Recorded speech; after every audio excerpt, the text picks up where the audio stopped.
I never thought owning a peaceful lakefront home would turn into a full-on neighborhood showdown. It all started when I bought my dream house, a cozy spot tucked right against a quiet lake. With a stunning view, I looked forward to every single day. I'd wake up, sip my coffee by the water, and just soak in the calm. But that peace didn't last long. Enter Karen, our neighborhood HOA president. You know the type, always peeking through her blinds, always concerned about how others live, and always, somehow, in everyone's business. At first, I thought she was just nosy. But soon, it became clear she had bigger plans, and they didn't include me enjoying my lakefront. One afternoon, Kai came home to find something that made my jaw drop. Her adult son, who doesn't even live in the neighborhood, was out on my lakefront. He had set up chairs, tossed out a fishing line, and had the nerve to act like he owned the place. I walked over, thinking it was just a mistake. But what he said next, it lit a fire under me.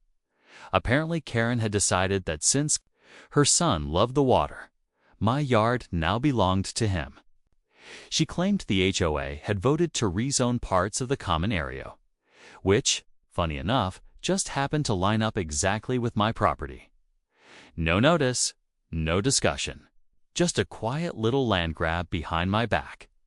I tried reasoning with her. I really did. But she waved around her clipboard, quoted made-up rules, and told me I was being unneighborly. That's when I realized this wasn't just a mistake, was a move. A calculated, entitled, absolutely ridiculous move. So, I did what any calm, reasonable person would do. I built a fence. But not just any fence. I designed something that would make a statement. Something that no one in the neighborhood would ever forget. And when it went up, let's just say jaws dropped, not in the way Karen was expecting. You won't believe what happened next, when I say the fence turned heads. I mean, people actually slowed their cars down to stare. It wasn't some cheap plastic thing. I had it custom built, with clean lines, natural wood, and just enough height to make a statement without breaking any HOA rules. I even double-checked the property lines with the county records before building. Every inch of that fence was legal, and that's what made it sting for Karen even more. But let me back up a little, because the fence didn't come out of nowhere. I had been dealing with Karen for months before this.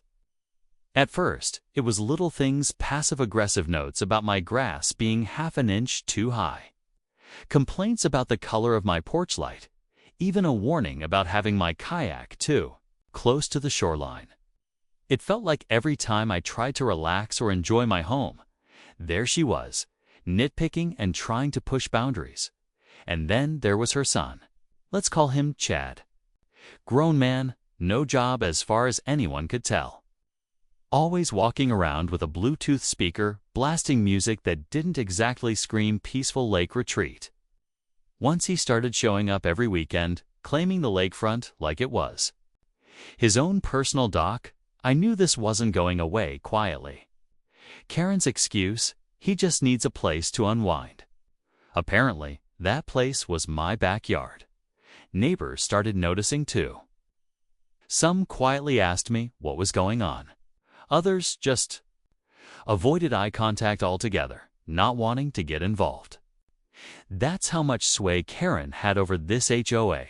She'd been running it for years, and no one dared to question her until now. So when that fence went up, it wasn't just about reclaiming space. It was a message. But I wasn't prepared for how deep the HOA drama would go. The next HOA meeting, let's just say it didn't go the way Karen expected. She might have thought I'd back down like everyone else. But this time, she picked the wrong neighbor.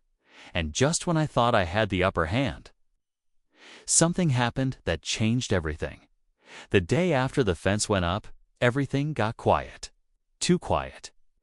No more surprise visits from Chad. No clipboard. Strolls from Karen. I knew that meant something was brewing. And sure enough, 3 days later, I got a letter not from Karen directly, but from the HOA's legal committee. It claimed the fence was obstructing community views and disrupting the shared aesthetic. The funny thing, that so-called committee was made up entirely of Karen's friends. Neighbors I used to wave to now wouldn't even look in my direction. It was like I'd been marked. I wasn't just the guy with the fence anymore. Was the one challenging Karen's little kingdom. Around this time, I found out something interesting. One of my neighbors, Mrs. Alvarez, had lived here for over 20 years. She invited me over for coffee and quietly told me she'd also clashed with Karen once over her garden of all things. Karen had tried to claim it violated HOA landscaping guidelines, even though the garden had been there longer than the HOA itself. Mrs. Alvarez didn't back down either. And guess what happened? Her dues mysteriously doubled for 2 quarters straight. The HOA blamed it on a clerical error. Yeah, right, I became clear this wasn't just about my lakefront or a fence. Karen had a pattern.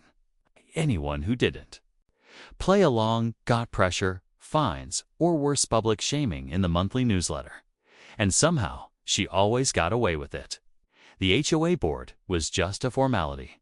Karen ran the show. I started digging through HOA documents, meeting notes, rule changes, fine notices on. What I found only raised more questions. There were inconsistencies everywhere. Vague wording, backdated approvals, even a few anonymous votes that decided major changes. It looked like Karen had been slowly rewriting the rules for years. No one noticed. Or maybe they did and just kept quiet. But I wasn't keeping quiet anymore. And that's when the real storm started. Karen didn't just push back, she launched a campaign. Suddenly, I was the troublemaker, the one damaging neighborhood harmony. Flyers, emails, whispers at the mailbox, it was all aimed at me. But what she didn't know, I wasn't alone anymore. The turning point came one evening at sunset. I was out on my porch, trying to enjoy a moment of quiet, when I noticed a group of neighbors standing near the edge of my fence, whispering and pointing. I didn't recognize all of them, but Karen was right in the center, arms crossed, giving me that look like she'd already won. A few minutes later, Chad showed up this time with a toolbox. I watched as he and 2 others walked toward the side of the fence with measuring tape, muttering about property violations and unauthorized modifications. I knew exactly what they were trying to do. If they could prove Evan falsely that the fence was over the line, they'd have a reason to tear it down. And Karen would make sure the HOA backed it up with all the paperwork she needed. But they weren't counting on me watching ... or recording. I quietly hit record on my phone. From the window. Every word, every step, every tool documented. That same night, I sent an email out to the entire neighborhood. I shared what I'd found in the HOA records: questionable votes, secret fines, inconsistent rules. I attached the video of Chad trying to measure my property like it was his. And I ended it with a simple question: who's really protecting our neighborhood? The response was immediate. Some neighbors replied in support, some in shock. A few even apologized for staying silent. Then came the twist. I didn't expect one of Karen's own board members, Mike, reached out privately. He told me things were worse than I knew. He'd seen documents being altered after meetings, and he'd stayed quiet out of fear of being removed from the board. But now, with everything coming out, he was ready to speak up. That set everything in motion. A special emergency HOA meeting was called. Karen, trying to stay in control, claimed it was just miscommunication. But the neighborhood had changed. People were talking. People were watching. The night of that meeting would change everything. The room was packed. The air was tense. And just as Karen began to speak, someone stood up in the back with a folder full of documents. Everyone turned as the man in the back slowly made his way forward. It was Mr. Dawson, one of the quietest residents in the neighborhood. Quiet, kept to himself, never attended HOA meetings. No one had expected him to show up, let alone with a manila folder clutched in his hand. He cleared his throat, glanced at Karen, and calmly said, "I think it's time people saw this." Inside that folder were printed emails, real ones, between Karen and a private land surveyor she had hired months earlier. The messages showed she had already known the lakefront boundary didn't extend into my yard like she claimed. One of the emails even said, "If the fence goes up, we'll lose leverage." There it was, in black and white. This wasn't about rules or neighborhood aesthetics. It was about control. Karen's face went pale, but she didn't back down. She tried to laugh it off, saying the emails were taken out of context, that it was part of a larger conversation. But the room wasn't buying it. Even her loyal board members looked uneasy. That's when things escalated again. Mike, the board member who had privately messaged me, stood up and dropped a bigger bombshell. Apparently, Karen had been collecting additional HOA fees from a small group of newer homeowners' money that was never recorded in official HOA documents. He'd found 2 sets of financial reports, one shown to the residents and one kept in a private folder on her shared drive, labeled internal. The difference in totals, thousands of dollars. People started murmuring. Some stood, others demanded answers. Karen tried to regain control, but her voice was drowned out. And then she said something that stunned everyone. "You all agreed to this when you signed your contracts. I've done nothing wrong." That line. It changed the row.